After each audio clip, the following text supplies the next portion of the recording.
থেকে কিন্তু autonomic pharmacology start করে দেব। অটোনমিক ফার্মাকোলজি কিন্তু ভেরি ভেরি ইম্পর্টেন্ট। এটা এরপরে যে আমাদের কার্ডিওভাস্কুলার ফার্মাকোলজি আছে, এইটা ভালোভাবে বুঝতে হলে অটোনমিক ফার্মাকোলজি ভালোভাবে বুঝতে হবে। সেজন্য সবাইকে ভালোভাবে ইনফর্ম করে দিও যে অটোনমিক ফার্মাকোলজি ক্লাস কাল থেকে শুরু হবে, এটার জন্য সবাই অ্যাটেন্ড করে। এটা এখানে অনেক কনসেপচুয়াল ব্যাপার আছে, অটোনমিকের কনসেপশন ক্লিয়ার করার ব্যাপার আছে, বিষয় অনেক বিষয় আছে যেগুলো বোঝার বিষয় আছে, সেগুলো ক্লাস করলে আশা করি বুঝতে সুবিধা হবে। স্যার আজকে কি স্যার দুইটা ক্লাস একবারে নিয়ে নেবেন স্যার? স্যার কালকেরটা সহ? না না, আজকে যেটা নেওয়ার কথা ছিল দুপুরে সেটাই এখন নেব, আর অটোনমিক কাল শুরু হবে। তাহলে স্যার কালকে 10 ঘন্টা পরে আবার ক্লাস স্যার, 11টায় আর কি। হ্যাঁ কালকে 11টায় আবার ক্লাস স্যার। হ্যাঁ হ্যাঁ, কালকে রুটিন ক্লাস যেটা সেটা তো চলবে।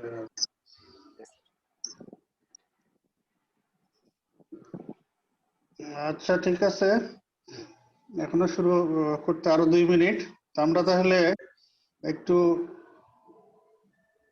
পূর্বের আলোচনা থেকে একটু কথাবার্তা বলি।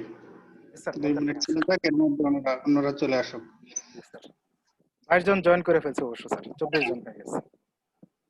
অ্যাডভান্স ড্রাগ রিঅ্যাকশন বলছিলাম না আমরা একটা ক্লাসে, advance drug reaction. Advance drug রিঅ্যাকশনের ক্লাসিফিকেশন মনে আছে? Sir, graded and বলো দেখি একদম,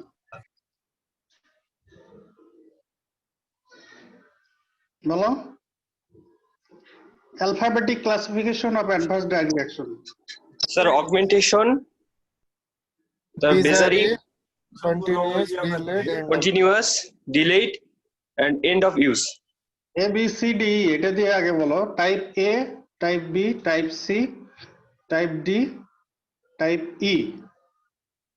type A augmented, type B Bézary, type C continuous, type D delayed, and type E end of use of drug. এত মনে রাখতে হবে, very very important. Advance drug reaction জিজ্ঞেস করলেই কিন্তু এটা চলে আসে, এবং প্রত্যেকটার মেকানিজম এক্সাম্পল। এর মধ্যে আবার একটু বেশি ইম্পর্টেন্ট হলো টাইপ বির মধ্যে ইডিওসিনক্রেসি আর idiosyncratic reaction and drug allergy or hyper sensitivity reaction. Hyper সেন্সিটিভিটির মধ্যে টাইপ 1, 2, 3, 4, এর মধ্যে টাইপ 1টাই বেশি জিজ্ঞেস করা হয় ড্রাগের রিলেশনে, that is immediate hypersensitivity reaction or anaphylactic reaction. Anaphylactic reaction এর mechanism, features and treatment. Treatment of anaphylactic shock এর most important drug কোনটা? Adrenaline, sir, injection injection adrenaline. adrenaline. হ্যাঁ, এটা যেন ভুল না হয়, এটা ক্লাস নেওয়ার সময় বলেছি। অনেকে আগে হাইড্রোকর্টিসন বা স্টেরয়েড বলতে চায়, তা না। অ্যানাফাইলেটিক শক যখন বলা হবে, শক বললে তখন অবশ্যই ড্রাগ ট্রিটমেন্টের মধ্যে first drug should be injection adrenaline, এরপরে অ্যান্টিহিস্টামিন ইনজেকশন, হাইড্রোকর্টিসন, স্টেরয়েড, প্রয়োজন হলে বিটা 2 অ্যাগনিস্ট, নেবুলাইজড ফর্মে সালবুটামল, এগুলো আছে। Okay, it is 9 PM, now we can start. তো আজকের ক্লাসটা তোমাদের মোবাইলে নিতে হচ্ছে, তো স্লাইডগুলো হয়তো দেখানো সম্ভব হচ্ছে না, তো তোমাদের আমি ইমেইল করে দিয়ে দেবো, তো তোমরা অ্যাটেন্টিভলি ক্লাসটা শুনো, করো। আজকের টপিকস এর মধ্যে ফার্স্ট টপিকস হচ্ছে ফ্যাক্টরস মডিফাইং ড্রাগ অ্যাকশন। তোমাদের টার্ম 1 এর আইটেম কার্ডে একটা আইটেম পসিবলি এই নামে আছে, ফ্যাক্টরস মডিফাইং ড্রাগ অ্যাকশন। আসলে আমরা জেনারেল ফার্মাকোলজির ফার্মাকোকাইনেটিক্স, ডাইনামিক্স পড়াইতে গিয়ে absorption, distribution, roots, dose, biotransformation, excretion অনেক কিছু বলে ফেলছি। অনেক জায়গাতেই ফ্যাক্টরস এফেক্টিং এই কথাগুলো কিন্তু বলা হয়ে গেছে। তার কাজে আজকে যে ফ্যাক্টরস গুলো বলা হবে তাতে কিন্তু আগের ডিসকাশনের অনেক কথাই এসে যাবে। তবে এই হেডিং এ এটা তোমাদের একটু পড়তে হবে, অনেক সময় যদি রিটেনে আসে বা ভাইবে ধরা হয় যে ফ্যাক্টরস মডিফাইং ড্রাগ অ্যাকশন। এখানে স্পেসিফিক করে বলা হচ্ছে না যে অ্যাবজর্পশন বা ডিস্ট্রিবিউশন বা বায়োট্রান্সফরমেশন বা এক্সক্রিয়েশন কোনটা এফেক্ট করে? কারণ এই চারটা ফেজ ফার্মাকোকাইনেটিক্স এর বাইরেও আরো অনেক ফ্যাক্টরস আছে যেগুলোর কারণে ড্রাগের অ্যাকশন কম বেশি হতে পারে, মডিফাই হতে পারে, চেঞ্জ হতে পারে। তো factors affecting drug action, factors modifying drug action. Several factors may modify drug action. তো আমরা নাম্বার 1 ফ্যাক্টর বলি age, number 2 sex, number 3 genetic factors, number 4 immunological factors, number 5 body weight and body surface area, number 6 nutritional status, number 7 smoking and alcohol, number 8 pregnancy, number 9 environmental factor, number 10 different pathological conditions, disease conditions, then dose, formulation and route of drug administration, doses of drug, formulations of drug and route of drug administration, এগুলো drug action modify করতে পারে। tolerance, next বলি tolerance, drug food interaction and drug interaction, তো অনেক factors বলা হয়ে গেল।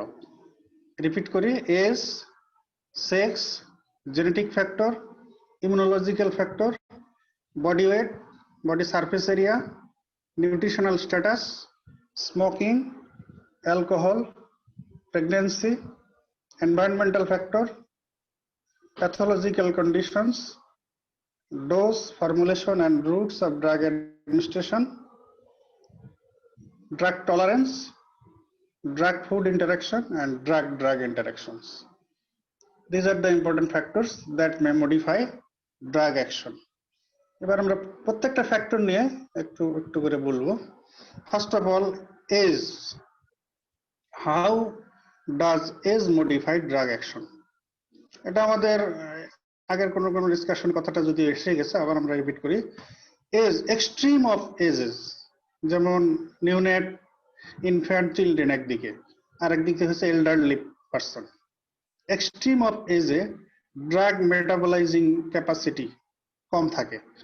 Even excretory route, যেমন major excretory route, kidneys, renal ফাংশনও চিলড্রেনে কম ডেভেলপ করে, অ্যাডাল্টে রেনাল ফাংশন কিছুটা ইম্পেয়ার্ড হয়ে যায়। এই কারণে এক্সট্রিম অফ এজে ড্রাগ মেটাবলিজম লেস হয়, ড্রাগের এক্সক্রিশনও কম হয়। So drug action is prolonged and or drug action is increased. তো এই জন্য এক্সট্রিম অফ এজে ড্রাগ প্রেসক্রাইব করার সময় এটা মাথায় রাখতে হবে যে এই এজে যেহেতু ড্রাগের মেটাবলিজম এক্সক্রিশন কম হবে, কাজে ড্রাগের অ্যাকশন প্রলং হওয়ার বা ড্রাগের অ্যাকশন ইনক্রিজ করার চান্স আছে। কাজেই একটু ডোজ বেশি হয়ে গেলে এই এজে কিন্তু টক্সিসিটি হয়ে যেতে পারে, সিরিয়াস অ্যাডভার্স ইফেক্ট হতে পারে। সেজন্য এল্ডারলি এন্ড আর্লি এজ, এই দুইটা এজের ক্ষেত্রে প্রেসক্রিপশনের সময় এটা মাথায় রেখে প্রেসক্রিপশন করতে হবে। Dose, even often there is need of dose adjustment, dose reduction. Okay, next factor is sex. Either the patient is male or female. In male, drug metabolism is increased as male sex hormone testosterone is an enzyme inducer. Testosterone stimulates hepatic microsomal enzyme, that is drug metabolizing enzyme. On the other hand, in female, estrogen is enzyme inhibitor.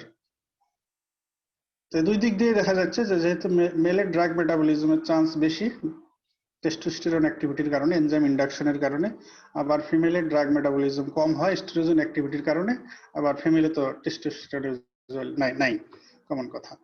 তো এই কারণে মেলের drug metabolism বেশি হয়। তো drug metabolism বেশি হয়ে গেলে dose মেলে বেশি লাগতে পারে, ফিমেলে কম লাগতে পারে। এটা দেখা যায়, প্র্যাকটিক্যালিও দেখা যায় যে মেলের ডোজ একটু বেশি দিতে হয়, ফিমেলে একটু কম দিতে হয়। আবার কিছু কিছু ড্রাগের ক্ষেত্রে ফিমেলে যেমন অ্যাডিপোস টিস্যু আবার ফিমেলে বেশি থাকে। তো কিছু ড্রাগ যেগুলো এডিপোস টিস্যুতে অ্যাকুমুলেট করে, তো সেই সব ড্রাগের ক্ষেত্রে আবার ফিমেলে ডোজ বাড়ানো লাগতে পারে ইফেক্টিভ থেরাপিউটিক কনসেন্ট্রেশন মেনটেন করে ডিজায়ার্ড ইফেক্ট পাওয়ার জন্য। যেমন একটা ড্রাগ থিওফাইলিন এডিপোস টিস্যুতে অ্যাকুমুলেট করে কনসেন্ট্রেট করে সিলেক্টিভলি ডিস্ট্রিবিউট হয়ে থাকে, যেটা থেরাপিউটিক ইফেক্ট দিবে না। তো ওটা তো ডিস্ট্রিবিউট হয়ে গেলে আমাদের সার্কুলেশন থেকে ড্রাগ কমে গেল, এই জন্য অনেক সময় এটা ডোজ জাস্ট আবার ফিমেলের ডোজ কিছু কিছু ড্রাগের ক্ষেত্রে বাড়ানো লাগতে পারে, তার মধ্যে একটা হলো থিওফাইলিন। এরপরে জেনেটিক কারণে ড্রাগের ইফেক্ট মডিফাই হয়ে যেতে পারে। এটার এক্সাম্পল কি মনে করতে পারো তোমরা? Acetylator. Very good. Acetylator status এটা একটা এক্সাম্পল। এর চাইতে বেশি ইম্পর্টেন্ট এক্সাম্পল, যেটা বেশি ইম্পর্টেন্ট বলতে সবাই বেশি শুনতে চায় আর কি, that is G6PD deficiency. Glucose 6 phosphate dehydrogenase deficiency যদি থাকে কারো জেনেটিক্যালি, তাহলে কিছু কিছু ড্রাগ দিলে তাহলে ওইটার কারণে হেমোলাইসিস হবে। তা আমরা তিনটা ড্রাগের নাম তোমাদের মনে রাখতে বলছিলাম, মনে আছে কিনা? Primaquine, Dapsone. কুইন, ড্যাপসন আর নেলিডিক্সিজিন। এছাড়াও আরো একটা লম্বা লিস্ট আছে তোমাদের। Pseudocholine esterase. তাহলে একটা গেল G6PD deficiency, another one is acetylator status. তো জেনেটিক্যালি কেউ স্লো অ্যাসিটাইলেটর, কেউ র্যাপিড অ্যাসিটাইলেটর। আচ্ছা, আমরা বাংলাদেশিরা স্লো অ্যাসিটাইলেটর না র্যাপিড অ্যাসিটাইলেটর জানা আছে?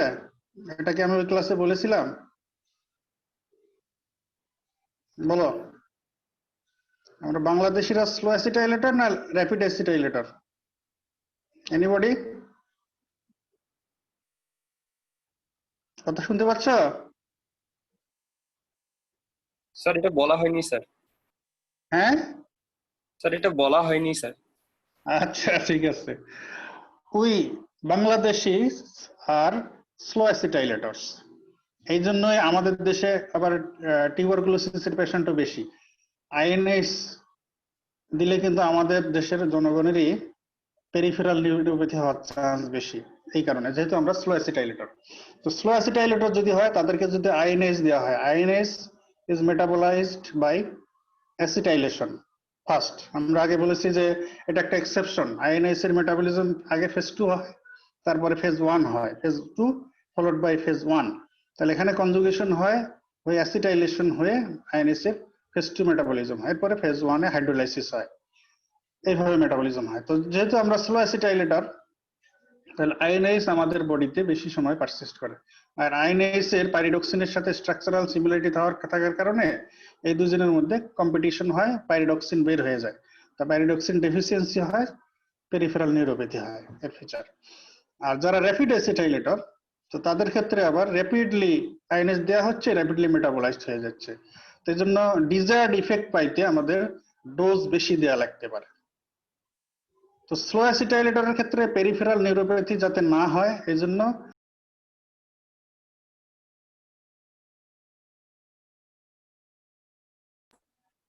তার সাথে পাইরিডক্সিন সাপ্লিমেন্ট দিয়ে দেওয়া হয়। আর র্যাপিড অ্যাসিটাইলেটর যারা হবে তাদের যেহেতু র্যাপিডলি মেটাবলিজম হয়ে যাবে, তো তাদের আইএনএস এর ডোজ বাড়ানো লাগতে পারে, এই হলো একটা প্রবলেম। আর র্যাপিডলি মেটাবলিজম হওয়ার কারণে যে মেটাবোলাইট ফর্মেশন হয়, তো এইটা আবার বেশি অ্যাকুমুলেশন হয়ে গেলে হেপাটোটক্সিসিটি হয়ে যেতে পারে। এই হলো র্যাপিড অ্যাসিটাইলেটর আর স্লো অ্যাসিটাইলেটর ঘটনা। Next, pseudocholinesterase deficiency. এটা আমরা বলে ফেলেছি যে জেনেটিক্যালি অনেকে সিউডোকোলিনেস্টারেজ ডেফিসিয়েন্সি থাকে। তো তাদের ক্ষেত্রে যদি সাক্সামিথাইল কোলিন বা suxamethonium skeletal muscle relaxant that is used as a conjunct with general anesthetics, anesthetic এজেন্টের সঙ্গে মাসেল রিল্যাক্সেন্ট দেওয়া হয় কম্বিনেশন, তাহলে মাসেল রিল্যাক্স হয়ে গেলে অ্যাবডোমিনাল অপারেশন ইজি হয়। তো বাট এটার অ্যাকশন তো টার্মিনেট হইতে হবে, এটার অ্যাকশন যদি পারসিস্ট করে যায় তাহলে প্রবলেম। যেহেতু স্কেলেটাল মাসেল রিল্যাক্সেন্ট, তাহলে এটা respiratory muscles including diaphragm paralysis করে ফেলবে। তো তাহলে এটার অ্যাকশন যদি টার্মিনেশন না হয়, মেটাবলিজম যদি না হয়, তাহলে মাসেল রিল্যাক্সিং প্রপার্টি পারসিস্ট করার কারণে ডায়াফ্রাম রেসপিরেটরি মাসেলস প্যারালাইসিস হয়ে থাকলে there is chance of prolonged apnea which is known as succinylonium apnea। এটা অবশ্য বলা হয়েছে, এটা মনে রাখতে হবে। আবার জেনেটিক্যালি কেউ যদি সিউডোকোলিনেস্টারেজ এক্সেস হয়, তাদের ক্ষেত্রে আবার আমাদের ডিজায়ার্ড মাসেল রিল্যাক্সেশন অ্যাচিভ করতে there may be need of excess dose of succinylcholine or succinylonium, dose বেশি লাগতে পারে, যেহেতু এনজাইম এক্সেস জেনেটিক্যালি।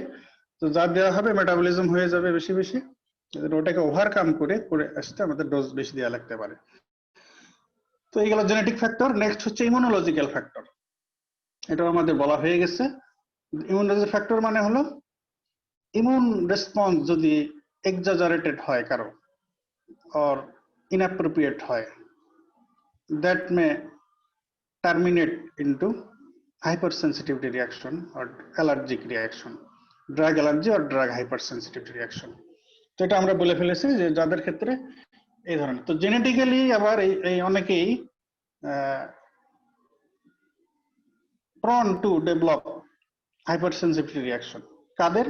জেনেটিক্যালি কিছু কিছু ইন্ডিভিজুয়াল আছে, তাদের টেন্ডেন্সি থাকে to produce excessive amount of IgE, genetic predisposition to produce excess amount of IgE, তাদেরকে বলা হয় অ্যাটোপিক ইন্ডিভিজুয়াল। আর এই কন্ডিশনটাকে বলা হয় অ্যাটোপি। এটা তোমরা যখন হাইপারসেনসিটিভ রিঅ্যাকশন মাইক্রোবায়োলজি করবে ডিটেইলস আরো জানবে। অ্যাটোপি, এই কন্ডিশনটাকে বলা হয় অ্যাটোপি, যাদের এই টেন্ডেন্সি থাকে to develop excessive amount of IgE। IgE mediated hypersensitive রিঅ্যাকশনটাই তো টাইপ 1 হাইপারসেনসিটিভ রিঅ্যাকশন। তো যাদের এই টেন্ডেন্সি বেশি থাকে তাদেরকে বলা হয় অ্যাটোপিক ইন্ডিভিজুয়াল, আর এই কন্ডিশনটাকে বলা হয় অ্যাটোপি। তো এটা আমরা hypersensitive reaction, drug allergy, type 1, 2, 3, 4, anaphylactic reaction, shock এর ম্যানেজমেন্ট সহ সব বলে ফেলেছি। তো আমরা এটা আগায় যাই, পাস করে যাই।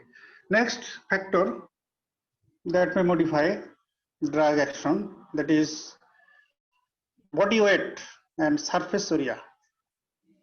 তো কারো যদি body weight, body surface area বেশি হয়, এটা পার কেজি বডি ওয়েট বা per square metre surface area হিসেবে এটা ক্যালকুলেশনেই তো বোঝা যায় যে তাদের ডোজ বেশি লাগবে। তো যদি একজন overweight, obeys individual, wait body weight অনেক বেশি, বডি সারফেস এরিয়া অনেক বেশি, তো তার ক্ষেত্রে যদি দেখা যায় আমরা ডোজ কম দিই, তো আমরা আমাদের ডিজায়ার্ড থেরাপিউটিক ইফেক্ট নাও পাইতে পারি। আবার যার body weight, body surface area কম, তাকে যদি আবার আমরা এমন ডোজ দিই যেটা ওবেস পার্সনকে দেওয়া হয়, তাহলে তার ক্ষেত্রে আবার এই ড্রাগের অ্যাকশন বেশি হয়ে এটা ড্রাগ টক্সিসিটিতে পরিণত হতে পারে। তো সেজন্য body weight and body surface area এটাও একটা factor that may modify drug action. তাহলে যদি body weight, body surface area বেশি হয় তাহলে বেশি ডোজ লাগতে পারে ড্রাগের অ্যাকশনের জন্য, আর যদি body weight, body surface area কম হয় তাহলে ওবেসের চাইতে কম ডোজে অ্যাকশন পাওয়া যেতে পারে। Nutritional status, another factor, nutritional status. আমরা দেখেছি যে ড্রাগ মেটাবলিজমের জন্য, ড্রাগ বায়োট্রান্সফরমেশনের জন্য এনজাইম লাগে, আবার এর সাথে কোএনজাইম, কোফ্যাক্টর এগুলোও লাগে। মেটাবলিজম মানে এনজাইমেটিক অ্যাক্টিভিটি, মানে এনজাইম যেমন লাগবে সাথে কোএনজাইম, কোফ্যাক্টর এগুলোও লাগে।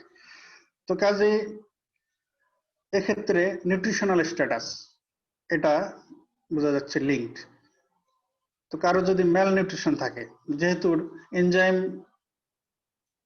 সিনথেসিস মানে এটা একটা প্রোটিন, তার কাজে প্রোটিন লাগবে। তো ড্রাগ মেটাবলিজমের জন্য যে এনার্জি লাগে, এজন্য কার্বোহাইড্রেট লাগবে, ফ্যাট লাগবে। আবার কোএনজাইম, কোফ্যাক্টর হিসেবে অনেক ভিটামিনস, মিনারেলস এগুলো ইনভলভ। তো কাজে নিউট্রিশনাল স্ট্যাটাস এটা একটা important factor that may modify drug action. তো যদি কারো ম্যাল নিউট্রিশন থাকে, সেই ক্ষেত্রে দেখা যাবে যে যদি কারো প্রোটিন এনার্জি ম্যাল নিউট্রিশন থাকে, প্রোটিনের deficiency, energy deficiency, vitamin minerals deficiency, তাহলে তার drug metabolism will be hampered. আর ড্রাগ মেটাবলিজম যদি বেশি না হয়, তাকে যদি আমরা ড্রাগ দিই, তো ড্রাগের অ্যাকশন prolonged হতে পারে, drug action may be increased and there may be chance of drug toxicity.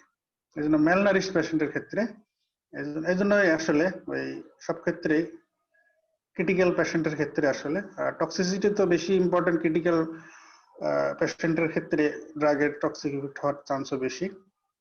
Per kg body weight বা per square metre body surface area হিসেবে দিলে তখন এটা ওভারকাম করা যায়। Nutritional status, so it is also an important factor that may modify drug action.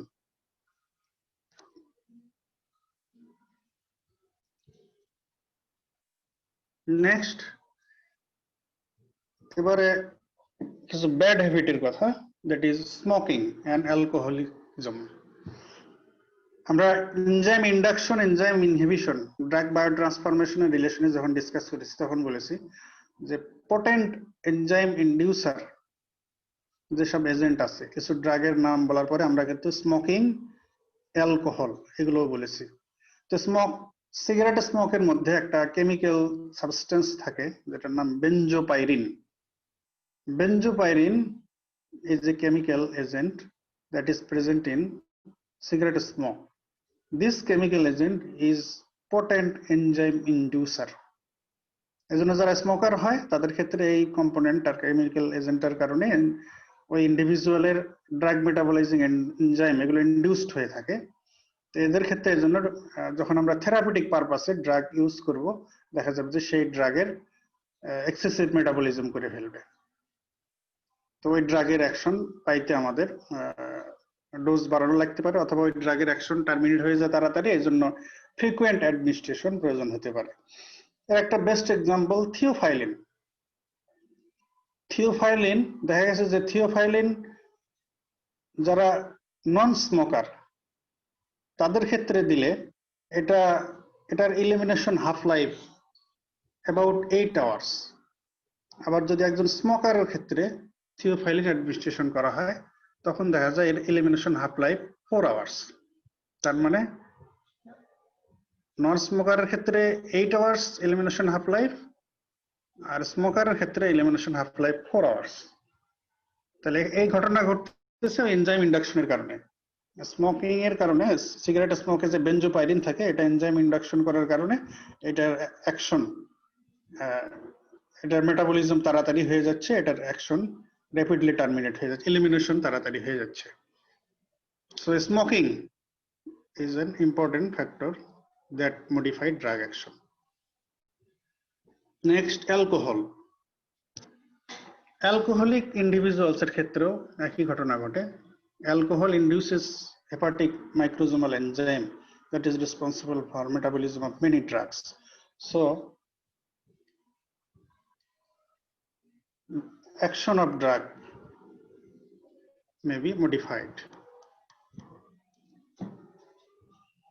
এজন্য alcoholic patient যারা chronic alcoholic তাদের ক্ষেত্রে অনেক সময় প্যারাসিটামল দিয়েও ড্রাগ টক্সিসিটি হতে পারে। প্যারাসিটামলের যে টক্সিসিটি, প্যারাসিটামল টক্সিসিটি হলে কিন্তু লিভার অ্যান্ড কিডনি দুইটা vital organs may be damaged. তো এটা এই কারণে হয় যে ক্রনিক অ্যালকোহলিক্স তাদের ক্ষেত্রে এনজাইম ইনডিউসড হয়ে আছে, তো তাদেরকে প্যারাসিটামল দেওয়া হলো। তো প্যারাসিটামলের এক্সেস মেটাবলিজম হয়ে এক্সেসিভ মেটাবোলাইট ফরমেশন হয়ে সেই মেটাবোলাইট গুলো hepatotoxicity করতে পারে, hepatotoxic metabolite. Next, a physiological factor that may modify drug action, that is pregnancy. We know in pregnancy hemodynamics of a pregnant lady is changed, modified. Hemodynamic change হয়, cardiac output বেড়ে যায়, vasodilation হয়, বিভিন্ন অর্গানে perfusion বেড়ে যায়, plasma volume বেড়ে যায়, এগুলো হয়। প্লাজমা প্রোটিন অল্টার হয়ে যায়। তো হেমোডাইনামিক যে চেঞ্জ গুলো হয়, যেহেতু আমাদের ড্রাগ বডিতে অ্যাডমিনিস্ট্রেশনের পরে ওরালি অ্যাডমিনিস্ট্রেশন করলে এটা অ্যাবজর্পশন হয়ে আগে ব্লাডেই যায়, আর যেহেতু সেই ব্লাড আর হেমোডাইনামিক সিস্টেমই মডিফাই হয়ে গেছে, চেঞ্জ হয়ে গেছে, এজন্য ড্রাগের অ্যাকশনও মডিফাই হয়ে যায়। মানে স্পেশালি কিছু কিছু ড্রাগের ক্ষেত্রে বিষয়টা আরো বেশি ইম্পর্টেন্ট। তো এই জন্য যেহেতু হেমোডাইনামিক্স, প্লাজমা প্রোটিনস এগুলো চেঞ্জ হয়ে যায় প্রেগনেন্ট লেডিতে, তারপর প্লাসেন্টাল পারফিউশনের বিষয় আছে, এগুলো এইসব চেঞ্জের কারণে হেমোডাইনামিক চেঞ্জ বডির বডি ফ্লুইডের চেঞ্জ, প্লাজমা প্রোটিনের চেঞ্জ, এই কারণে actions of some drugs may be modified. Next factor, environmental. Environmental factor এর মধ্যে আমাদের atmospheric pollutant, environmental pollutant কিছু এজেন্ট আছে যেগুলোর এক্সপোজারে আমরা অহরহ আসতেছি। তো এগুলোর কারণে ড্রাগ রিঅ্যাকশন মডিফাই হতে পারে, চেঞ্জ হতে পারে। এর মধ্যে একটা ইম্পর্টেন্ট এজেন্ট বলা হচ্ছে hydrocarbon. Hydrocarbon present in atmosphere, it may modify drug action.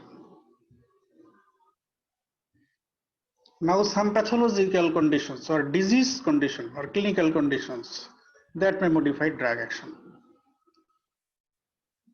তো আমরা প্রথমে একটা ডিজিজের নাম বলি মেনিনজাইটিস।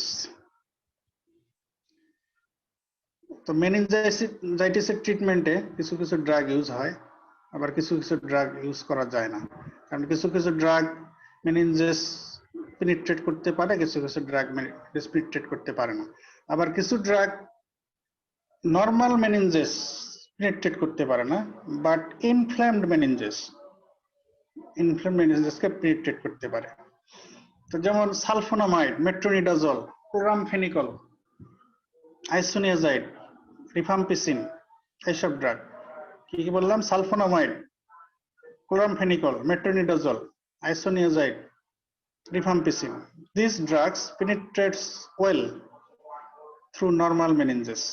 The normal meninges দিয়ে ওরা cross করতে পারে।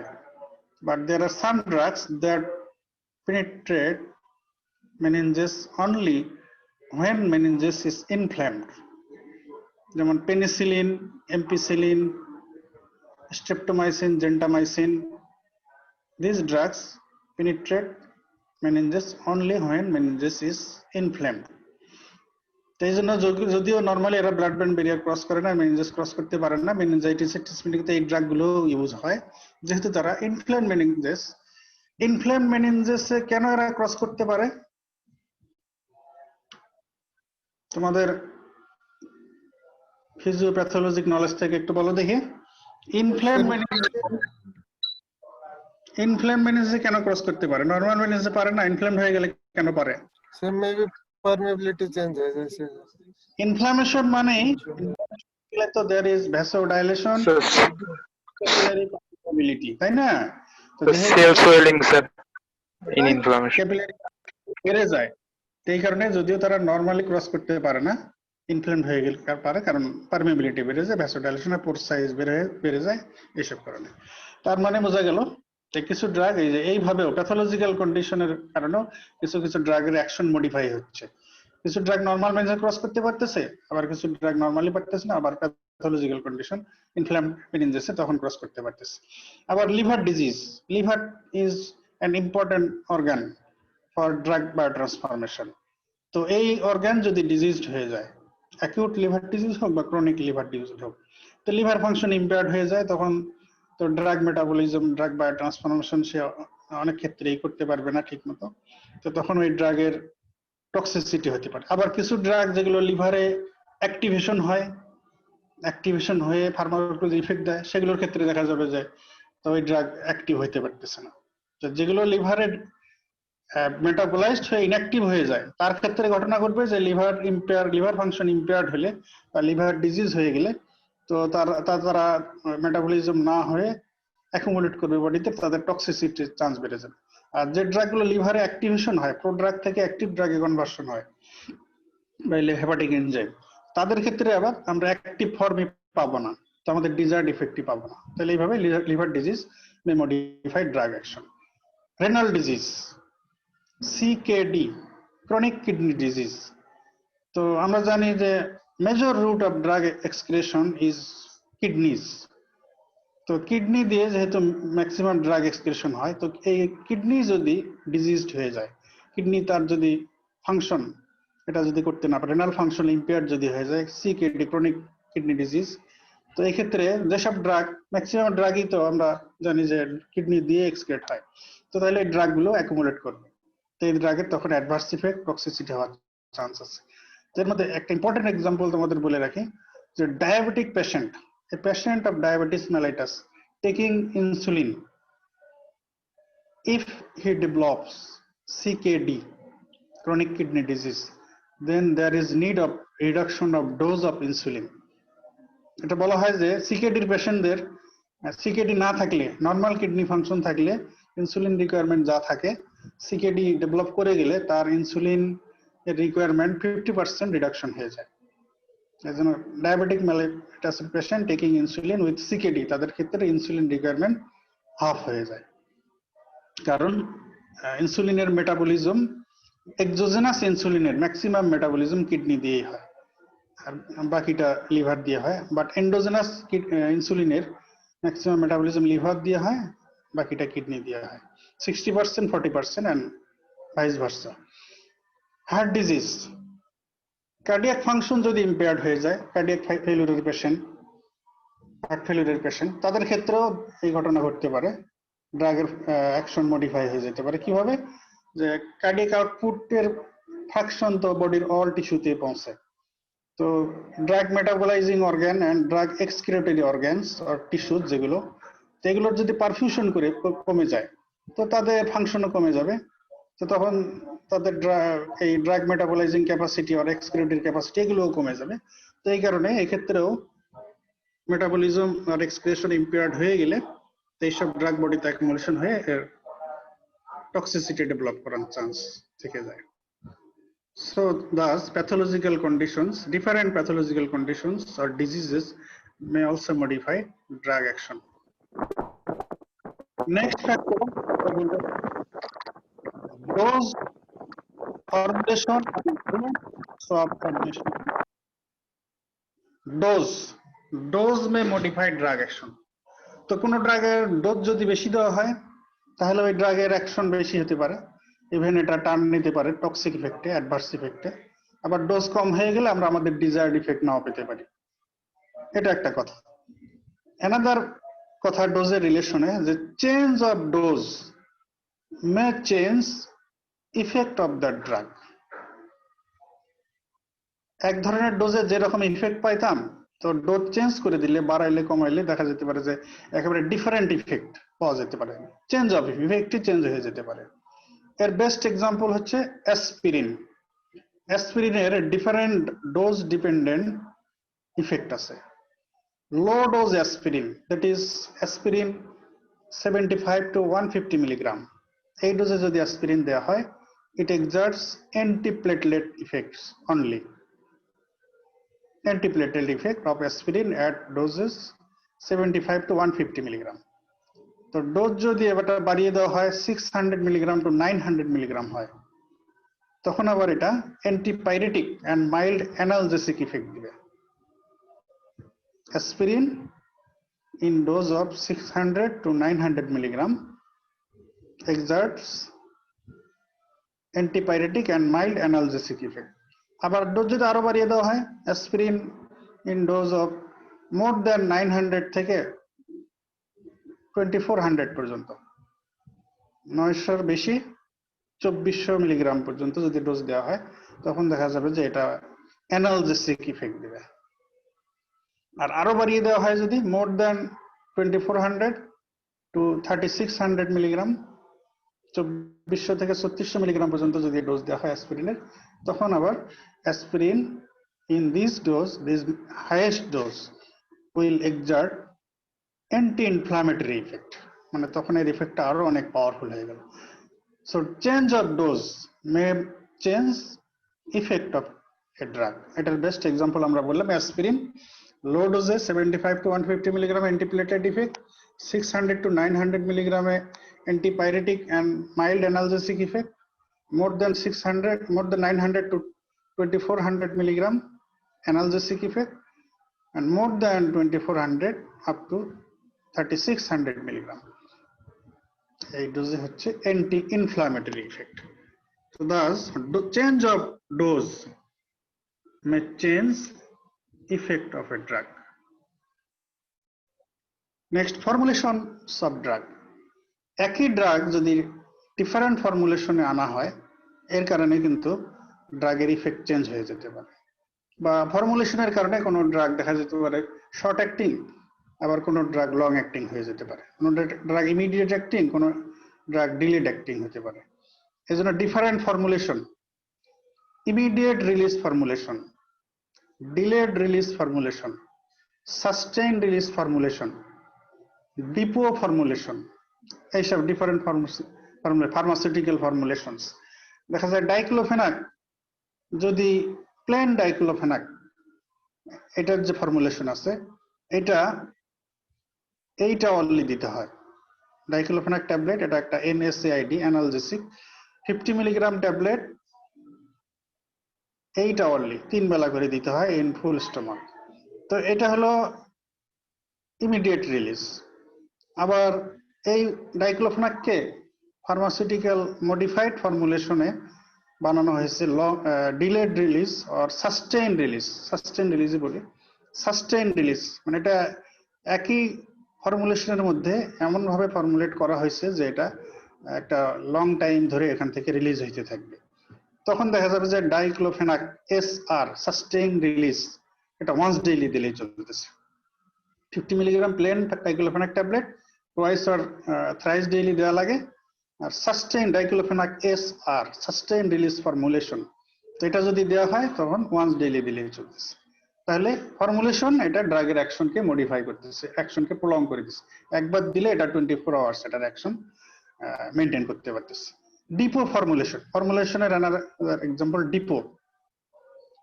ডিপো ফর্মুলেশনের নাম শুনছো? বলো, শুনতেছ? Anybody? Depot formulation No, depot formulation example বলো, তোমাদের থেকে চাচ্ছি, কারণ তোমরা এটা পড়ে আসছো এক জায়গায়। বলো। इंट्रामस्कुलर इंजेक्शन ने दिया जाए। ইন্ট্রামাসকুলার কি ইনজেকশন? ডিপো ফর্মুলেশন এক্সাম্পল বলো, নাম বলো। কমিউনিটি মেডিসিনে পড়ে আসছো। Tipo provera. Injection depot medroxy progesterone acetate পড়ছো কোথাও? ডিএমপিএ ইনজেকশন, ডিএমপিএ जी sir contraceptive. Injectable steroidal contraceptive, ঠিক আছে? হ্যাঁ, এটা ডিপো। ডিপো মানে কি, এখানে ড্রাগটা থাকে অনেক, এখান থেকে একটু একটু করে রিলিজ হইতে থাকে, অনেক দিন চলে। কতদিন অন্তর দিতে হয় এটা? ইন্টারভাল কেন? তোমার কমিউনিটি মেডিসিন পড়ে আসে নাই তোমরা? কি করছো?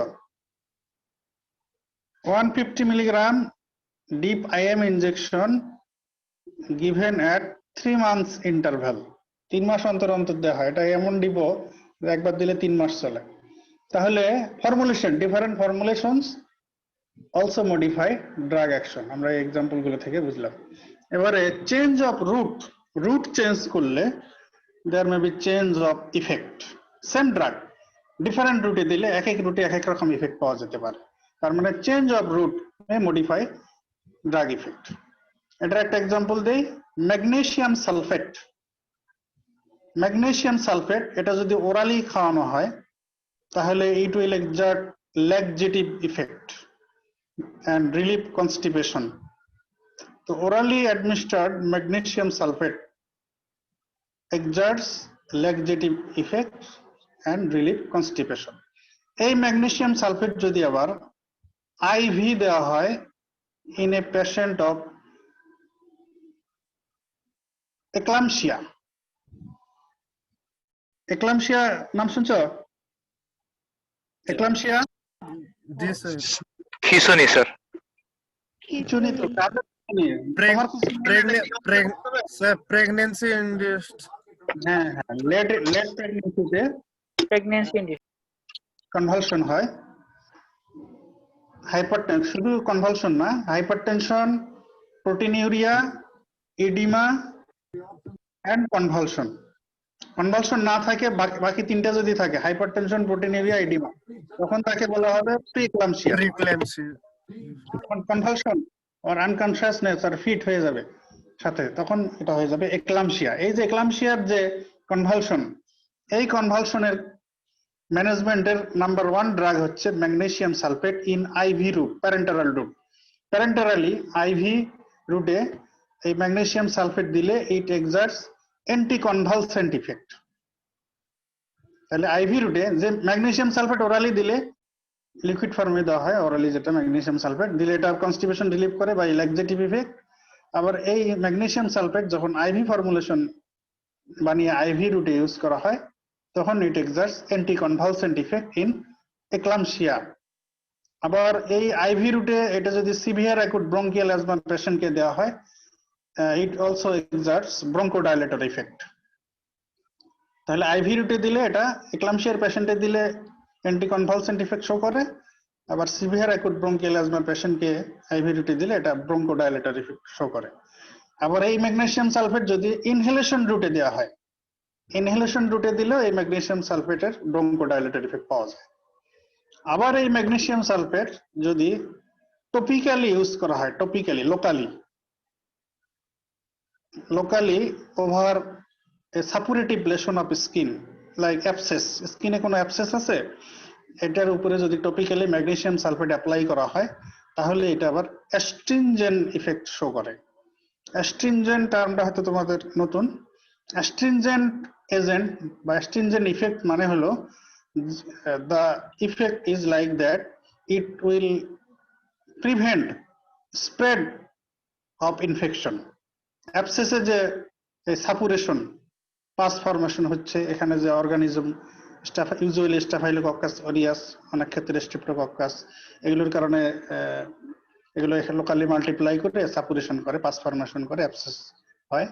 তো এই অ্যাবসেসের স্প্রেড এটাকে প্রিভেন্ট করে যদি ম্যাগনেসিয়াম সালফেট টপিক্যালি ওই অ্যাবসেসের উপরে অ্যাপ্লাই করা হয়, অ্যাপ্লাই করে রাখা হয়। তাহলে magnesium sulphate in oral route exerts laxative effect, magnesium sulphate in IV route exerts anticonvulsant effect in eclampsia, bronchodilator effect in severe acute asthma. Inhalation রুটে আবার এই magnesium sulphate bronchodilator effect show করে, আর topically over on an abscess যদি এটা use করা হয় it acts as astringent agent, astringent effect show করে। স্যার একটা কোশ্চেন স্যার। বলো স্যার ম্যাগনেসিয়াম সালফেট যেটা আছে স্যার, এটা কি স্যার এই যে ইনহেলার হিসাবে পাওয়া যায় স্যার? ইনহেলার হিসেবে আমাদের দেশে নাই, এগুলো স্টাডিতে কথা, এটা ক্লিনিক্যাল ইউজে আমাদের দেশে নাই, অন্য দেশে হয়তো বা থাকতে পারে, যেহেতু বইতে বলা হয়েছে যে ইনহেলেশন রুটে এটার ব্রঙ্কোডাইলেটর ইফেক্ট আছে। হয়তো কোথাও কোথাও ফরমেশন থাকতে পারে, না থাকলেও এটার স্টাডিতে হয়তো ইফেক্ট পাওয়া গেছে, কিন্তু ক্লিনিক্যালি এটার ইউজ এস্টাবলিশড হয়নি। জি স্যার। আচ্ছা স্যার, ধন্যবাদ sir. Next factor is tolerance. আমরা টলারেন্স এর আগের সপ্তাহে তো একটা ক্লাসে বললাম। টলারেন্স মানে হলো আগে একটা ড্রাগ আমরা দিচ্ছিলাম, পেশেন্টে ওই ড্রাগের ইফেক্ট পাচ্ছিলাম, তো কিছুদিন পর দেখা গেল যে ওই ডোজে আর ওই পেশেন্টের ক্ষেত্রে ওই রেসপন্স পাওয়া যাচ্ছে না। এগুলো অনেক ফ্যাক্টর, আমরা টলারেন্স তো ডিসকাস করেছি এর আগে। তার মানে টলারেন্স যার ডেভেলপ করে যায় তার ক্ষেত্রে আর ওই আগের ডোজে আগের ইফেক্ট পাওয়া যায় না। তো তাহলে যদি পাশাপাশি দুইজন ইন্ডিভিজুয়াল হয়, দুজন পেশেন্ট হয়, একজনের ওই ড্রাগের টলারেন্স ডেভেলপ করে গেছে আর একজনের টলারেন্স ডেভেলপ এখনো করেনি, তাহলে দুইজনের মধ্যে একই ড্রাগ একই ডোজে দিয়েও দেখা যাবে একজনের ক্ষেত্রে আমরা ইফেক্ট পাচ্ছি আর একজনের ক্ষেত্রে ইফেক্ট পাচ্ছি না। তাহলে টলারেন্সও একটা factor that may modify drug action. তো কি কি ড্রাগে টলারেন্স হয় আমরা ওই দিন বলেছি, যেমন morphine, nitrate, salbutamol, beta against, এইসব ড্রাগে টলারেন্স ডেভেলপ করে। তো টলারেন্সও একটা ফ্যাক্টর যেটা ড্রাগ অ্যাকশন মডিফাই করতে পারে। এবার একটা ফ্যাক্টর আমাদের প্র্যাকটিক্যাল ফ্যাক্টর আর কি, দ্যাট ইজ আমরা তো শুধু যখন চিকিৎসা দেওয়া হয় শুধু তো ওষুধ খাই না, চিকিৎসা কাউকে দিলে খাবারও খায়। তো ড্রাগ ফুড ইন্টারাকশন, তো কিছু কিছু ফুডের সাথে কিছু কিছু ড্রাগের ইন্টারাকশন হতে পারে। আমরা এটা কোনো ক্লাসে এক্সাম্পল এসে গেছে, তো আজকে এই হেডিং এ আসতেছে ড্রাগ ফুড ইন্টারাকশন। একটা ইম্পর্টেন্ট এক্সাম্পল ড্রাগ ফুড ইন্টারাকশনের, এটা এক্সামিনাররা প্রায় শুনতেছেন, টেট্রাসাইক্লিনের সাথে মিল্ক, টেট্রাসাইক্লিন মিল্ক, এই দুটো যদি একসঙ্গে খাওয়া হয় তাহলে মিল্কে যে ক্যাটায়ন আছে, ক্যালসিয়াম, ম্যাগনেসিয়াম, এগুলো এই টেট্রাসাইক্লিনের সাথে চিলেট করে চিলেট কমপ্লেক্স ফরমেশন করে, তখন আর টেট্রাসাইক্লিন অ্যাবজর্পশন হবে না, এটার অ্যাকশন পাওয়া যাবে না। তাহলে tetracycline along with milk injection যদি ইনটেক করা হয় তাহলে আমরা টেট্রাসাইক্লিন ইফেক্ট পাবো না, এর অ্যাকশন মডিফাই হয়ে যাবে, কারণ there will be formation of chelate complex by chelation of the cations present in milk. তো another example দিয়ে আমরা drug food interaction এর proton pump inhibitors এর বেস্ট এক্সাম্পল omeprazole। তো এটা আচ্ছা তোমাদের একটু আইডিয়া নেই দেখি, প্রোটন পাম্প ইনহিবিটর এগুলো ইন রিলেশন টু ফুড কি অ্যাডভাইস করা হয় যাদেরকে এটা প্রেসক্রাইব করা হয়? স্যার আধা ঘন্টা অথবা 1 ঘন্টা আগে খেতে বলা হয়। Empty stomach sir. Empty stomach, এটা হলো এক নম্বর কথা। Stomach preferably approximately 1 hour before meal. তো এটা হলো কারণ হলো যদি প্রোটন পাম্প ইনহিবিটর আর ফুড এদের মধ্যে যদি ইন্টারাকশন হয় তাহলে 50% omeprazole বা প্রোটন পাম্প ইনহিবিটরের অ্যাবজর্পশন কমে যাবে, বায়োঅ্যাভাইলেবিলিটি উইল বি 50%। যা অ্যাডমিনিস্ট্রেশন করা হয়েছে ওর 50% সার্কুলেশনে পৌঁছবে, ফুডের সাথে ইন্টারাকশন হয়ে এর অ্যাবজর্পশন 50% কমে যায়। তাহলে ওমিপ্রাজল বা প্রোটন পাম্প ইনহিবিটরের সাথে ফুডের ইন্টারাকশন হলো এই যে একই সঙ্গে যদি খাওয়া এবং এই ওষুধ খাওয়া হয় তাহলে 50% অ্যাবজর্পশন কমে যাবে, বায়োঅ্যাভাইলেবিলিটি 50% কমে যাবে। এই জন্যই ওমিপ্রাজল আর প্রোটন পাম্প আদার্স এগুলো অ্যাডভাইস করা হয় যে in empty stomach and 1 hour before meal. তাহলে এই ড্রাগ ফুড ইন্টারাকশন এক্সাম্পল আমরা বললাম। এবারে ড্রাগ ইন্টারাকশন, এগুলো তো অনেক ধরনের ইন্টারাকশন আছে, তোমাদের ড্রাগ ইন্টারাকশনের আলাদা একটা লেকচার ক্লাসও আছে, এটা বোধহয় টার্ম 2 তে আছে।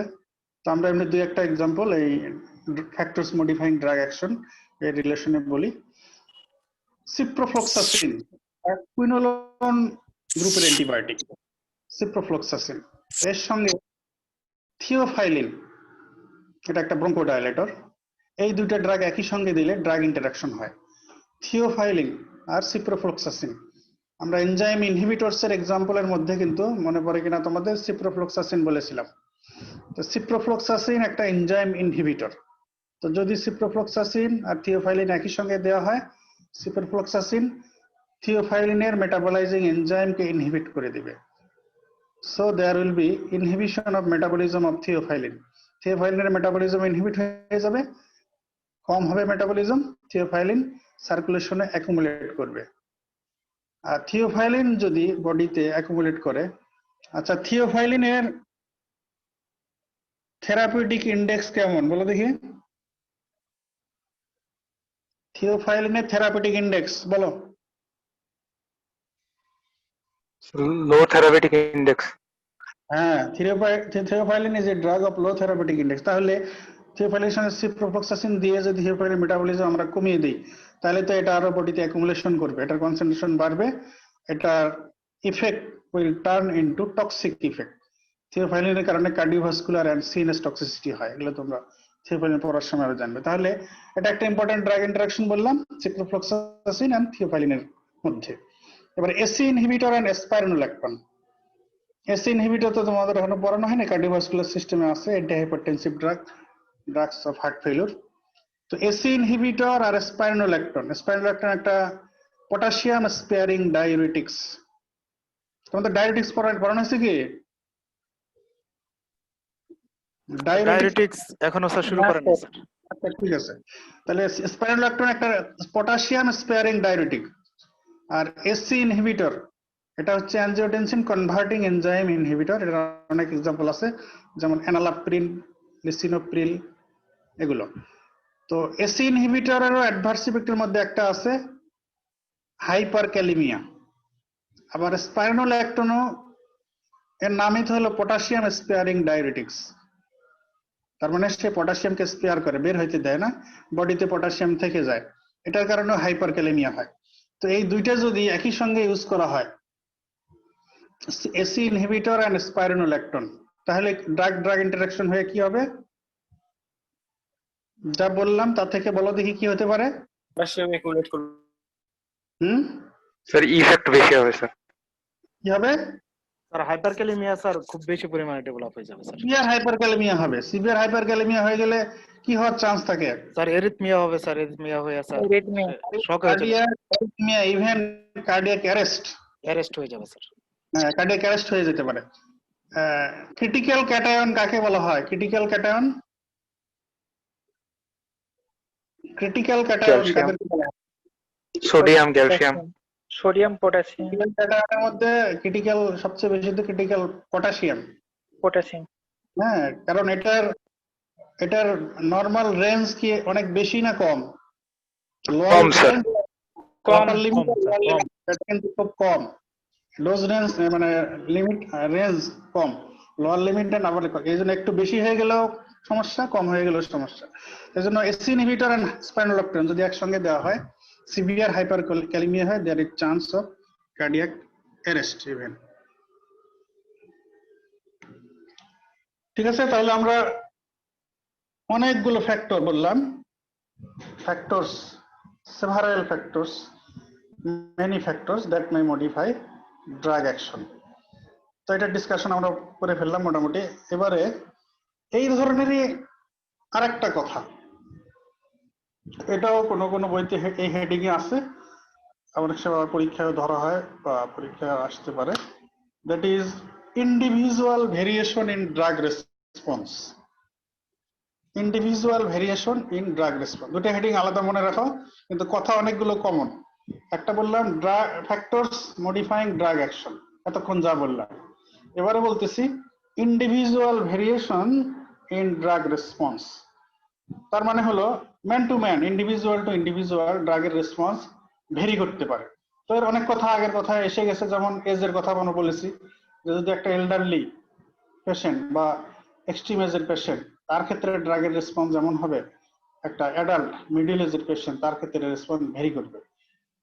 সেক্সের কারণে মেল অ্যান্ড ফিমেলের ক্ষেত্রে ইফেক্ট ভেরি করবে।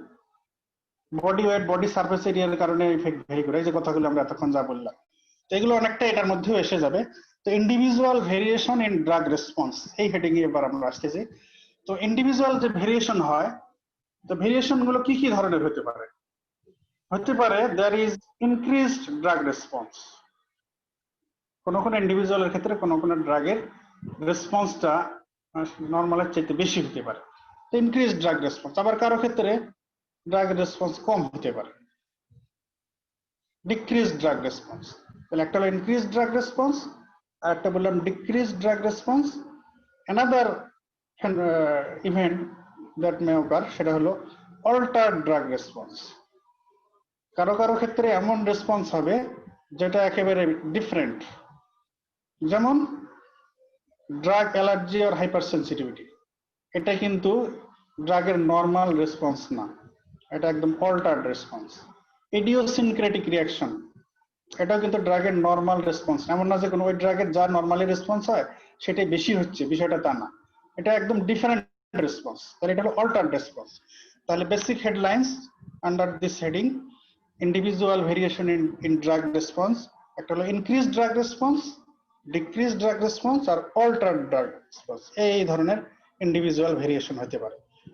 এখানেও আবার what are the factors that are responsible for individual variation in drug response? তো এখানে ওই ফ্যাক্টর গুলো অনেকগুলোই আছে, দুই তিন চারটে বাদ। তো ওই ফ্যাক্টর কি কি? ফ্যাক্টর এজ, এটা আমরা আগেরটাতে বলেছি, sex, genetic factor, immunological factor, body weight, body surface area, nutritional status, smoking and alcohol, pregnancy, environmental factor, pathological conditions, tolerance, এই সবগুলোই ওই হেডিং এও ছিল, ফ্যাক্টরস মডিফাইং ড্রাগ অ্যাকশন এর মধ্যেও আছে এই factors that R responsible for individual variation in drug response. শুধু ড্রাগের নিজের যে ফ্যাক্টরগুলো, এই ফ্যাক্টরগুলো কিন্তু এই হেডিং এর আন্ডারে আর থাকলো না। ড্রাগের ডোজ, ফর্মুলেশন, ড্রাগ ইন্টারাকশন, এগুলো এখান থেকে বাদ গেল, টলারেন্স এগুলো বাদ গেল, বাকি সব ওই ফ্যাক্টরগুলোই এই হেডিং এর আন্ডারে আছে। তাহলে কোশ্চেন যেটাই আসুক, ফ্যাক্টরস মডিফাইং ড্রাগ অ্যাকশন অথবা factors responsible for individual variation in drug response, তাহলে খালি একটু বুঝে যে এটার আন্ডারে কোনটা নাই সেটা মনে রাখবে, সেইভাবে আনসার করবে। এবারে একটা কোশ্চেন অনেক সময় পরীক্ষায় আসে, how can you prolong drug action, or how drug action can be prolonged? ড্রাগের অ্যাকশন প্রলং করা যেতে পারে কিভাবে? এটার হেডিং এ 5টা কথা মনে রাখতে হবে। Number 1, by delaying systemic absorption from local site. ড্রাগটা লোকালি গেলে এটা একটা লোকাল ইউজ ড্রাগের ক্ষেত্রে এই কথাটা প্রযোজ্য, সেই জন্যই কথাটা এখানে। তাহলে by delaying absorption into systemic circulation. Number 2, by slowing metabolism. Number 3, by inhibiting excretion. Number 4, by modifying chemical or molecular structure of drug. Number 5, by different modified pharmaceutical formulation. Well, how drug action can be prolonged? Etar answer 5টা headline. Number 1, by delaying absorption. Number 2, by slowing metabolism. Number 3, by inhibiting excretion. Number 4, by modifying chemical or molecular structure of drug. And number 5, by different pharmaceutical formulation. এবার প্রত্যেকটা একটু করে আমরা বলি। By delaying systemic absorption, এটা প্রযোজ্য হলো আসলে এক্সাম্পল হিসেবে in case of use of local anaesthetic. Local anaesthetic বোঝো তোমরা? जी सर जी सर। जी सर। लोकली एक्शन करें। লোকালি অ্যাক্টিং লোকালি, হ্যাঁ, ছোট ছোট সার্জিক্যাল প্রসিডিউর, যেমন কোনো ইনজুরি হয়েছে এটা ড্রেসিং করা, কিংবা কেটে গেছে এটা স্টিচ দেওয়া, এই ধরনের ছোট ছোট কাজের জন্য লোকাল অ্যানেস্থেটিক ইউজ করা হয়। বা ছোট কোনো একটা ছোট টিউমার, এটাকে রিমুভ করা। তো লোকাল অ্যানেস্থেটিকের নাম এক্সাম্পল একটা দেই, লিগনোকেইন। তোমাদের পরে এগুলো ক্লাস আছে। লিগনোকেইন, এই লিগনোকেইন লোকাল অ্যানেস্থেটিক, এইটার সঙ্গে যদি অ্যাড্রেনালিন দিয়ে দেওয়া হয়, তো অ্যাড্রেনালিন ভেসোকনস্ট্রিকশন করে। তো যদি লোকাল অ্যানেস্থেটিক ইনজেকশনের সঙ্গে অ্যাড্রেনালিনও যোগ করা থাকে, তাহলে অ্যাড্রেনালিন ভেসোকনস্ট্রিকশন করবে। লোকাল অ্যানেস্থেটিক এজেন্ট লিগনোকেইন এইটাকে ওই লোকাল এরিয়া থেকে সার্কুলেশনে অ্যাবজর্ব হইতে দেবে না বা ডিলে করবে। ভেসোকনস্ট্রিকশন হয়ে গেলে তো ওখান থেকে আর ওই ড্রাগটা সরতে পারবে না সহজে। তো তাহলে সার্কুলেশনে যদি তেমন না যায়, তাহলে লোকাল অ্যানেস্থেটিক লিগনোকেইনের কনসেন্ট্রেশন বেশি থাকবে এবং বেশি সময় ধরে এটা লোকাল অ্যানেস্থেটিক ইফেক্ট দিবে। তাহলে এখানে আমরা তাহলে ড্রাগের মানে লোকাল অ্যানেস্থেটিক এজেন্ট লিগনোকেইনের অ্যাকশন প্রলং করলাম by delaying its absorption into circulation. Adrenaline add করে ভেসোকনস্ট্রিকশন করে এটাকে আমরা সার্কুলেশনে যাইতে দিলাম না, লোকালি রাখলাম বেশি সময় ধরে। তাহলে এইভাবে এটার অ্যাকশনকে প্রলং করা গেল by delaying systemic absorption. Next, by slowing metabolism. এটার বেস্ট এক্সাম্পল হচ্ছে use of levodopa along with carbidopa in treatment of parkinsonism. Parkinsonism একটা ডিজিজ, এটাতে অনেক ড্রাগ ইউজ হয়, তার মধ্যে একটা ড্রাগ হচ্ছে লেভোডোপা। বাট লেভোডোপার প্রবলেম হচ্ছে লেভোডোপা যদি একাই ইউজ করা হয়, তাহলে বডিতে যে এটার মেটাবলাইজিং এনজাইম আছে ডোপা ডি কার্বক্সিলেজ, এটা মেটাবলাইজ করে ডোপামিনে কনভার্ট করবে। তো ডোপামিন যদি সার্কুলেশনে হয়ে যায়, এটা তখন আর ব্লাড ব্রেন ব্যারিয়ার ক্রস করতে পারবে না, ব্রেনে ঢুকতে পারবে না, অ্যান্টি পার্কিনসনিজম ইফেক্টও দিতে পারবে না। তাই জন্য যেটা করা হয় levodopa in combination with carbidopa. তো কার্বিডোপা একটা ড্রাগ যেটা ডোপা ডিকার্বক্সিলেজ এনজাইম, যেটা লেভোডোপাকে মেটাবলাইজ করে, ওই এনজাইমকে ইনহিবিট করে, যার ফলে লেভোডোপা আর পেরিফেরিতে ব্রেকডাউন হয়ে ডোপামিনে কনভার্সন হয় না। তো পেরিফেরাল মেটাবলিজম ইনহিবিশন হয়ে গেলে এটা লেভোডোপা ইনট্যাক্ট থাকে। তো লেভোডোপা ফর্মে এটা ব্লাড ব্রেন ব্যারিয়ার ক্রস করে ব্রেনে পৌঁছে যায়, ব্রেনে গিয়ে এটা ডোপামিনে কনভার্সন হয়ে এটা তার অ্যান্টি পার্কিনসনিয়ান ইফেক্ট দেয়। তো তাহলে এক্ষেত্রে আমরা লেভোডোপার ব্রেকডাউন ইনহিবিট করে বা লেভোডোপার মেটাবলিজমকে ইনহিবিট করে বা স্লো করে দিয়ে লেভোডোপাকে বডিতে বেশি বেশি সময় ধরে আমরা থাকতে দিলাম। তাহলে এখানে আমরা লেভোডোপার অ্যাকশন প্রলং করলাম by inhibiting its metabolism or by slowing its metabolism by using concomitantly carbidopa. Carbidopa use করে আমরা লেভোডোপার মেটাবলিজম কমিয়ে দিয়ে লেভোডোপার অ্যাকশনকে প্রলং করব। এইটা ঘটনা, এই বিষয়টা important for treatment of parkinsonism, levodopa plus carbidopa. Next, by inhibiting excretion of drug. তো কোনো ড্রাগ যদি বডি থেকে খুব তাড়াতাড়ি বেশি বেশি এক্সক্রেশন হয়ে যায় তাহলে তো আমরা ওই ড্রাগের ডিজায়ার্ড ইফেক্ট নাও পেতে পারি। এই জন্য কোনো ড্রাগের এক্সক্রেশন কমিয়ে দিয়ে ওই ড্রাগের অ্যাকশনকে প্রলং করা হয়। এর বেস্ট এক্সাম্পল পেনিসিলিন প্লাস প্রোবিনিসিড। আমি এটা ড্রাগ এক্সক্রেশন যখন পড়িয়েছি তখন কিন্তু এটা বলেছি তোমাদের, তোমরা মনে করতে পারো কি? বলো দেখি একজন। Gonorrhea, sir. In gonorrhoea treatment sir. আচ্ছা, গনোরিয়াতে পেনিসিলিন সাথে প্রোবিনিসিন ইউজ করে পেনিসিলিন অ্যাকশন বাড়িয়ে দেওয়া হয়, কিন্তু কিভাবে? Penicillin থেকে যায় আর probenecid বের হয়ে যায়, স্যার। কিভাবে, কোথায়? স্যার এই যে সিক্রেশন স্যার, ওই যে রিসেপ্টরের সাথে এই প্রোডাকশনটা কোথায় ঘটে? অ্যাক্টিভ সিক্রেশন প্রিভেন্ট করে স্যার। প্রোবিনাসিড স্যার টিউবওয়েলে স্যার, ভেরি গুড। রেনাল টিউবওয়েলে sir. Probenicid. Okay, thank you. Penicillin and probenicid, both drugs compete for same transport system in renal tubule. যে ট্রান্সপোর্ট সিস্টেম দিয়ে পেনিসিলিন বের হয়ে যায় renal টিউবুলে, same transport system দিয়ে প্রোবেনিসিডও বের হয়ে যায়। তো কাজে যখন দুইটাকে একই সঙ্গে অ্যাডমিনিস্ট্রেশন করা হয় তখন তাদের মধ্যে কম্পিটিশন। তো এই কম্পিটিশনে প্রোবেনিসিড জিতে যায়, প্রোবেনিসিড বের হয়ে যায়, আর পেনিসিলিন যেতে পারে না, তখন পেনিসিলিন বডিতে রিটেইন করে। তো পেনিসিলিন রিটেইন করলে আবার এটা আমাদের থেরাপিউটিক্যালি সুবিধা হচ্ছে এই ক্ষেত্রে। তো পেনিসিলিনের কনসেন্ট্রেশন বাড়লে আমরা অ্যান্টি ব্যাকটেরিয়াল ইফেক্ট, এই যে পারপাসে এটা ইউজ হয় গনোরিয়া, নাইসেরিয়া গনোরি ব্যাকটেরিয়াকে কিল করার জন্য, সেই ক্ষেত্রে এটার আমাদের বেনিফিট পাওয়া যায় এই ক্ষেত্রে। তো by inhibiting excretion of penicillin by using probenecid, তাহলে আমরা পেনিসিলিনের অ্যাকশনকে এই ক্ষেত্রে প্রলং করতে পারতেছি, যেটা আমাদের জন্য বেনিফিশিয়াল হচ্ছে for therapeutic purpose. Next, drug action can be prolonged by modifying chemical or molecular structure.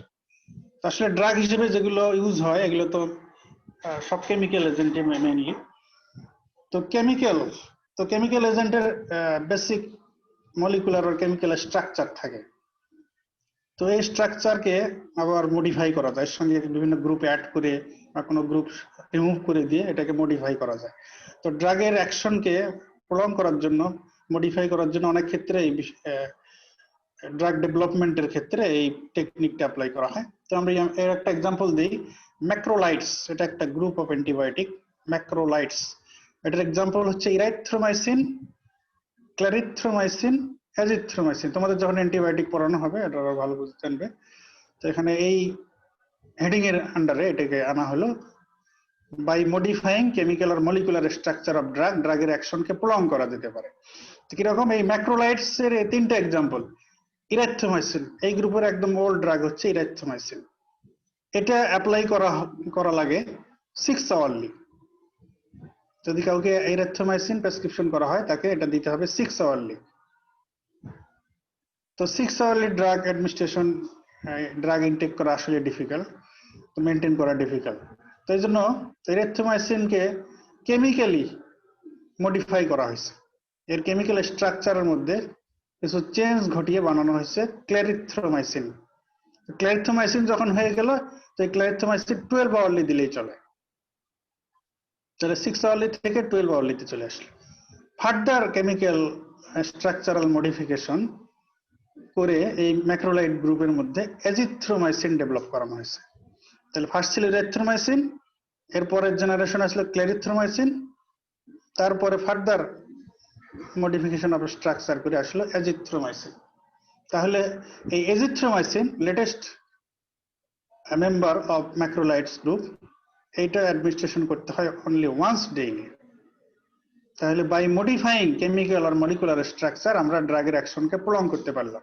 Erythromycin 6 hourly, তার মানে এর অ্যাকশন ছিল অনলি 6 আওয়ার্স পারসিস্ট করতো। তো এটাকে যখন স্ট্রাকচারাল মডিফিকেশন করা হলো কেমিক্যালি ক্লেরিথ্রোমাইসিন, তো সেটা এখন 12 আওয়ার ডাইরেকশন পারসিস্ট করে। Further modification of chemical structure azithromycin পাওয়া গেল, এটা ওয়ান্স ডেইলি অ্যাডমিনিস্ট্রেশন করে চলছে। So by modifying chemical or molecular structure, we can also prolong drug action. Next heading, we can prolong drug action by modified pharmaceutical formulations. এটা আগের একটা heading এও একটু বলা হয়ে গেল, এখানে আবারও আসলে কথাটা, ঠিক আছে। তো sustain release formulation, extended release formulation, depot formulation. Sustain release, sustain period of time ধরে ধরে এই ফর্মুলেশন থেকে ড্রাগ রিলিজ হতে থাকবে লং টাইম, তাহলে অথবা extended release formulation, extended period of time ধরে ধরে এই ফর্মুলেশন থেকে ড্রাগ রিলিজ হতে থাকবে। তাহলে এই ফর্মুলেশন গুলো বানানোর কারণে আমরা প্রলং ড্রাগের অ্যাকশনকে প্রলং করতে পারতেছি। আমি এক্সাম্পল দিলাম তখন যে ডাইক্লোফেনাক প্লেন 50 মিলিগ্রাম, এটা টুয়াইস ডেইলি আর থ্রাইস ডেইলি দিতে হয়। তো যখন সাস্টেইন রিলিজ ডাইক্লোফেনাক বানানো হলো, ডাইক্লোফেনাক এসআর, তখন এটার ইফেক্ট হয়ে গেল প্রলংড, তখন ওয়ান্স ডেইলি দিলেই চলতেছে, একবার দিলে এটার অ্যাকশন 24 আওয়ার্স পর্যন্ত পারসিস্ট করতেছে। তো ডিপো ফর্মুলেশন বললাম, ইনজেকশন ডিপোমেট্রোক্সিপ্রোজেস্টেরন অ্যাসিটেট, এটা 150 মিলিগ্রাম ইনজেকশন ডিপ ইন্টারমাসকুলারলি একবার দিলে এটার অ্যাকশন 3 মান্থস পর্যন্ত পারসিস্ট করে। কন্ট্রাসেপটিভ ইফেক্ট এটা 3 মান্থস পর্যন্ত পারসিস্ট করে। Then after 3 months next dose, আর 3 মান্থস ইন্টারভ্যালে এক একটা করে ডোজ দিতে হয়। তাহলে by modifying pharmaceutical formulations, drug action can also be prolonged. So এই heading A how can drug action be prolonged, এই কোশ্চেন যদি ফেস করো রিটেন হোক ভাইভাই হোক, তখন এই 5টা হেডিং নিয়ে এক্সাম্পল দিয়ে আনসার করতে হবে, ঠিক আছে। তাহলে তোমাদের টাইম ওভার অলসো, আমরা তাহলে এখানে শেষ করতে পারি এবং আজকের এই ক্লাস শেষ করার মাধ্যমে আমরা জেনারেল ফার্মাকোলজি ডিসকাশন শেষ করে ফেললাম।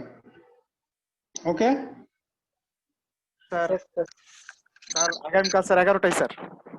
হ্যাঁ, আগামীকাল তাহলে টাইমলি ক্লাস হবে এবং তোমরা রাতেই সবাইকে অ্যালার্ট করে দাও যে কালকে থেকে অটোনমিক ফার্মাকোলজির ক্লাস শুরু হবে। এটা কিন্তু না বুঝলে তোমাদের পরে কার্ডিওভাস্কুলার ফার্মাকোলজি বুঝতে পারবে না, এবং অটোনমিকে অনেক কিছু কনসেপচুয়াল বিষয় আছে, বোঝার অনেক কিছু আছে।